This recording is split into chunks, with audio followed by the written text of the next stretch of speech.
The Decade War with the Pagan Kingdom. Burma, now known as Myanmar, was the site of the Pagan Kingdom, a land of mountains, jungles, and rivers, far from the Mongols' northern steppes. Yet in the late 13th century, this land would become the scene of one of the Khan's most stubborn and overlooked wars. The struggle against the Pagan Kingdom would last over a decade, draining Mongol resources and reshaping Southeast Asia in ways few remember today. Chapter 1: The Reigning Power's Threat. By the 1200s, Pagan was Southeast Asia's rising Buddhist powerhouse. Temples lined the Irrawaddy Plains, most famously the thousands of pagodas at Bagan, the capital city. But the mighty kingdom was fragile, its wealth concentrated in monasteries, its people burdened with heavy taxation, and its kings struggling to maintain authority over vassal states. In this weakened state, the Mongols appeared in the horizon.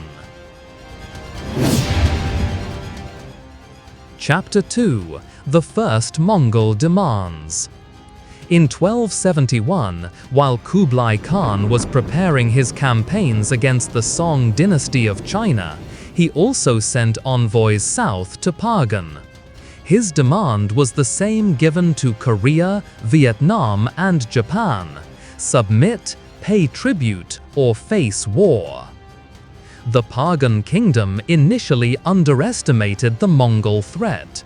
Its arrogant and cruel king, Narathihapate, was so confident in his power that when Mongol envoys arrived with demands for tribute, he had them executed, a move that would seal his kingdom's fate. Chapter 3: The Clash with Elephants. In 1277, a major confrontation took place at the Battle of Ngasaunggyan. The Pagan forces, boasting a large contingent of war elephants, advanced confidently under the king's command. However, the Mongol cavalry, led by General Hudu, proved their adaptability. They used their superior tactics and discipline to disorient the elephants with volleys of arrows, causing the massive beasts to panic and trample their own infantry in a chaotic retreat. The Mongol victory was decisive, but it was not the end. The Mongols were unable to establish a lasting presence in the region and soon withdrew. This set the stage for a protracted and bitter conflict.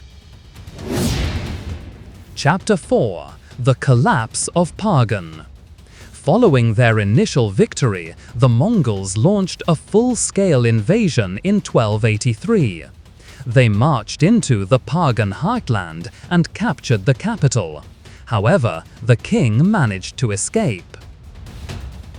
Narathihapate, who had earned the nickname "the king who fled from the Chinese," was later murdered by his own son, Thihatu, in an attempt to take control of the throne.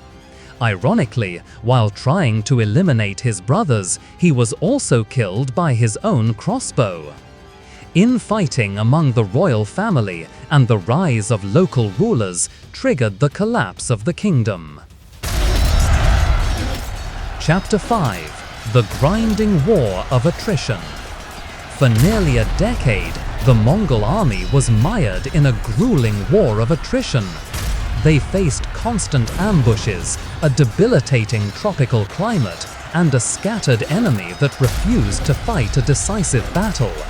The campaign proved to be a drain on Yuan resources and manpower, with little to show for the effort. By the late 1280s, the Mongols, exhausted by the prolonged conflict, installed a puppet ruler in the region, declaring the Pagan Kingdom to be a Mongol vassal state. The Mongols had effectively destroyed the Old Kingdom, but failed to establish a stable, unified rule. The region became a patchwork of small independent states that constantly jockeyed for power, a far cry from the centrally governed territory Kublai had envisioned.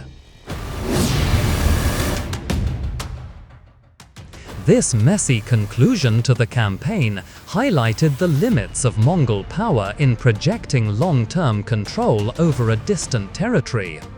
But its impact was lasting. Pagan's fall opened the door for new powers to rise in Southeast Asia, like the Thai kingdoms to the east. Next time, we'll dive into how Thailand and Cambodia dealt with Kublai Khan's ambition. Like, comment and subscribe to support the channel. Or don't. Thanks for watching.